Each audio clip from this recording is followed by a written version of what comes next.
CM Revanth Reddy London పర్యటన ముగిసింది. కాసేపట్లో రేవంత్ రెడ్డి హైదరాబాద్కు చేరుకోనున్నారు. తన లండన్ పర్యటన అత్యంత విజయవంతంగా ముగిసిందని రేవంత్ రెడ్డి స్పష్టం చేశారు. విద్య, నైపుణ్యాభివృద్ధి, క్రీడా రంగాలు, అంతర్జాతీయ విశ్వవిద్యాలయాలతో తెలంగాణకు కీలకమైన భాగస్వామ్యాలు కుదిరాయని పేర్కొన్నారు. తన అమెరికా పర్యటనకు కేంద్ర ప్రభుత్వం అనుమతి నిరాకరించడంపై సీఎం రేవంత్ రెడ్డి తీవ్ర అసంతృప్తి వ్యక్తం చేశారు.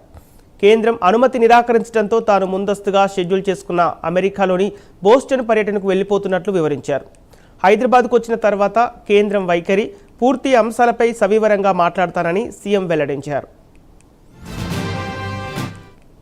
సీఎం రేవంత్ రెడ్డి లండన్ పర్యటనలో భాగంగా భారత రాజ్యాంగ శిల్పి, భారతరత్న డాక్టర్ బిఆర్ అంబేద్కర్ నివసించిన చారిత్రక నివాసాన్ని సందర్శించారు. 1920వ దశకంలో లండన్ స్కూల్ ఆఫ్ ఎకనామిక్స్లో చదువుకునే సమయంలో అంబేద్కర్ నివసించిన ఈ భవనాన్ని పరిశీలించిన రేవంత్ రెడ్డి అక్కడ ఉన్న జ్ఞాపకాలను తిలకించి భావోద్వేగానికి గురయ్యారు. అనంతరం అక్కడి సందర్శకుల పుస్తకం డైరీలో తన సందేశాన్ని రాసుకొచ్చారు. లండన్లోని 10 కింగ్ హెన్రీ రోడ్లో ఉన్న ఈ స్మారక భవనంలో అంబేద్కర్ ఉపయోగించిన వస్తువులు, ఆయన రాసిన పుస్తకాలు, అరుదైన చిత్రాలను ముఖ్యమంత్రి ఆసక్తిగా పరిశీలించారు.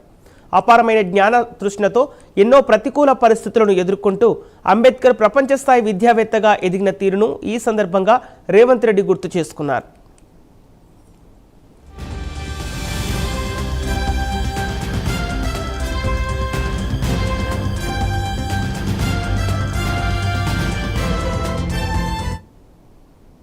లండన్ పర్యటనలో భాగంగా ప్రవాస భారతీయులు, ఇండియన్, తెలుగు కమ్యూనిటీ ప్రతినిధులతో ప్రత్యేక మీట్ అండ్ గ్రీట్ కార్యక్రమం ఘనంగా నిర్వహించారు.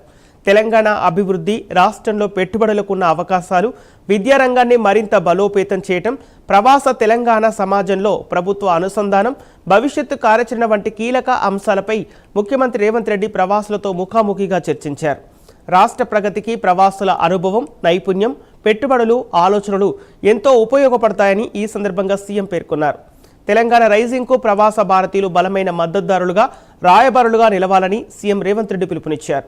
ప్రపంచ ఆర్థిక ఆవిష్కరణల శక్తి కేంద్రంగా తెలంగాణ ఎదుగుతున్న ప్రయాణంలో ప్రవాసులు చురుకైన భాగస్వాములు కావాలని ఆయన ఆహ్వానించారు.